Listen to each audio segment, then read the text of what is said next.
Not only is automated grading and feedback efficient for the teacher, it's also efficient for the student, which is to say getting that instant feedback really helps students to, one, stay engaged because they're not giving up in despair, not knowing whether or not they have correct answers. And it also allows them to have correct answers be reinforced right away and to help them address incorrect answers. And that's only if you provide good constructive feedback. So the first type of constructive feedback is reinforcement for correct answers. And I've given some ideas for reinforcement, and I've arranged them roughly from what I think are good ideas to what I think are great ideas. So with good ideas, you might include pleasant images. It's kind of the 21st century equivalent of the smiley face sticker. So you might have a pleasant smiling frog or whatever when they answer a question correct about amphibians or whatever. You might also have congratulatory text, something that makes them feel good. The big thing with congratulatory text psychologically is we want to emphasize effort and not innate knowledge. So you're so smart has been shown psychologically to actually be demotivating. You want to emphasize, you must have worked hard, you must have studied hard. That being said, congratulatory text coming out of the computer, I don't know how much weight it carries with students since they know it's automatically generated. So I prefer the third and fourth item on this list because they're a little more substantive. Restatement of the correct answer, I think, is great automated feedback because it lets the student know that they got it right and reminds them what they got, which is especially important if they somehow bluffed their way into an answer. Now, good tests don't allow a lot of room for bluffing, but that being said, restatement is good, especially in that case.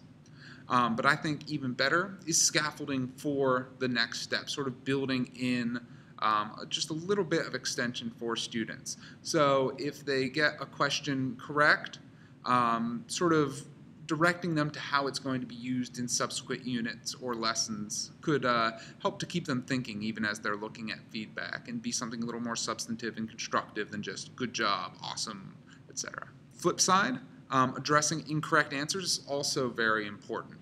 And again, I've arranged it from good to best, in my opinion. So I think it's all right to provide correct answers as feedback for incorrect answers. It's certainly better than some insulting text or no feedback at all. But that being said, I think you can be a little more constructive than just providing the correct answers.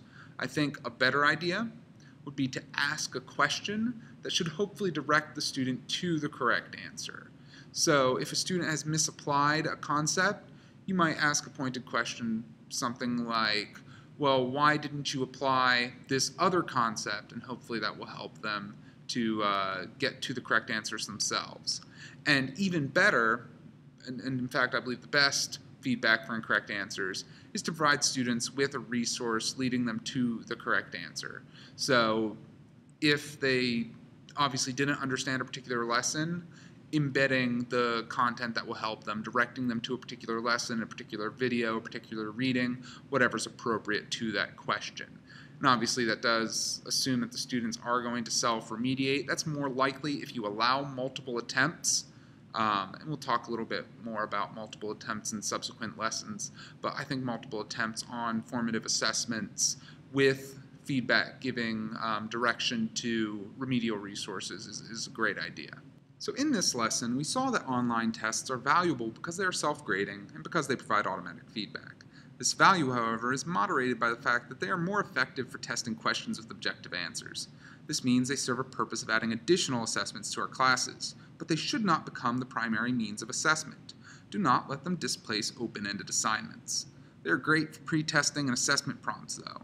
All in all, they serve the role of quickly and efficiently getting student feedback. Good feedback is constructive and geared towards taking action, either connecting this lesson with the next concept or directing the learner to remediate.